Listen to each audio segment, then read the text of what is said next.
ഓഹോ, നല്ല വാൽ. Thank you. ഈ വാൽ തുറക്കാൻ പറ്റുമോ? ഏ തുറക്കാനോ?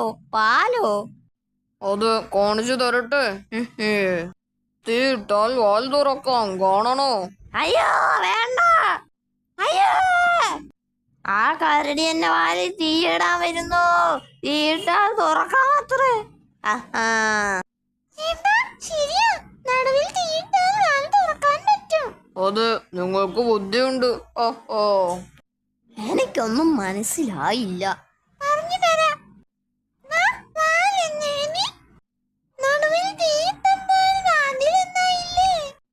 വാതിലാണെങ്കിൽ തുറക്കാമല്ലോ. അതാ പറഞ്ഞത്, നടുവിൽ തീയിട്ടാൽ വാൽ തുറക്കാമെന്ന്. അത്രയ്ക്ക് ആലോചിച്ചില്ല. ഓ, എങ്കിൽ ഞാനൊരു ചോദ്യം ചോദിക്കട്ടെ. വാൽ തലകീഴായി കിടക്കാൻ എന്തു ചെയ്യണം? വവ്വാൽ, അതായത് വവ്വാൽ.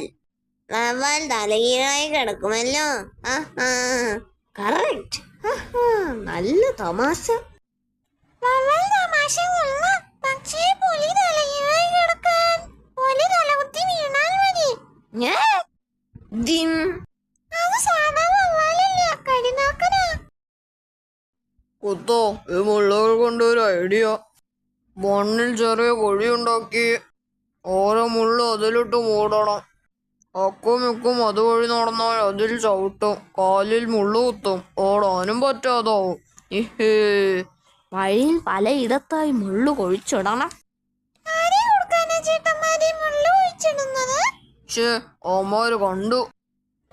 അത് ഓരോ സാധു മൃഗങ്ങളെ പിടിക്കാൻ വഴിയിൽ മുള്ളു. ഞങ്ങളെയാണോ? ഈ നിങ്ങള് സാധു മൃഗമല്ലല്ലോ. അത് കൊള്ളാം. യുവമാരുടെ ഐഡിയ ഉപയോഗിച്ച് വേറെ വല്ലവന്റെയും കാലിൽ മുള്ളു കയറ്റാം. രണ്ടുപേരും രണ്ടു വഴിയിലായി മുള്ളു വാങ്ങണം. രണ്ടു വഴിയുണ്ടെങ്കിൽ കൂടുതൽ പേരെ കൊടുക്കാമല്ലോ. പെട്ടൻ ചേട്ടൻ ഏത് വഴിയിൽ മുള്ളു കുഴിച്ചിടണമെന്ന് ഞാൻ കാണിച്ചു തരാം. മുള്ളു കയ്യിലെടുത്തു കൂടവാ.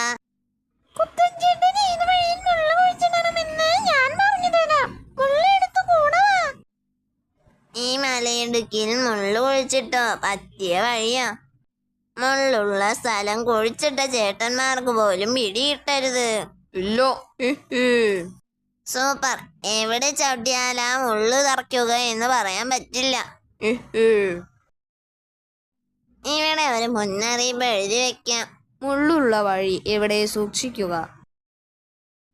ചോദിച്ചോ, താനും ഇതേ വഴിയാണോ? അമ്മമാര് പറ്റിച്ചടാ. ഇനി നമുക്ക് മുന്നോട്ടും പിറകോട്ടും പോകാൻ പറ്റില്ല. ഇതൊരു മാന്ത്രിക വള്ളിയോ? ഞാൻ പറയുന്ന സംഖ്യ എഴുതി കാണിക്കും, കാണണോ? 2 ഒന്ന് എഴുതടാ വള്ളി. കണ്ടോ, എഴുതി. ഇനി 6 ഒന്ന് എഴുതടാ വള്ളി. 6 ആയി. 8. 8 വന്നു. ഇനി നിങ്ങളൊന്ന് പരീക്ഷിച്ചു നോക്കൂ. അനുസരിക്കുമോ എന്ന് അറിയണമല്ലോ. 5 എന്ന് എഴുതി കാണിക്കൂ വള്ളി. അനക്കമില്ല. 9 എഴുതൂ. അനക്കമില്ല. കഴിവുള്ളവർ പറഞ്ഞാലേ വള്ളി അനുസരിക്കൂ. നിങ്ങളെ വള്ളിക്ക് ഒരു വിലയുമില്ല.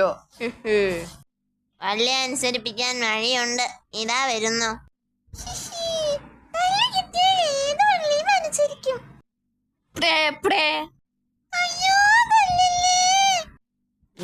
പരിപാടി പൊളിഞ്ഞു. സോറി,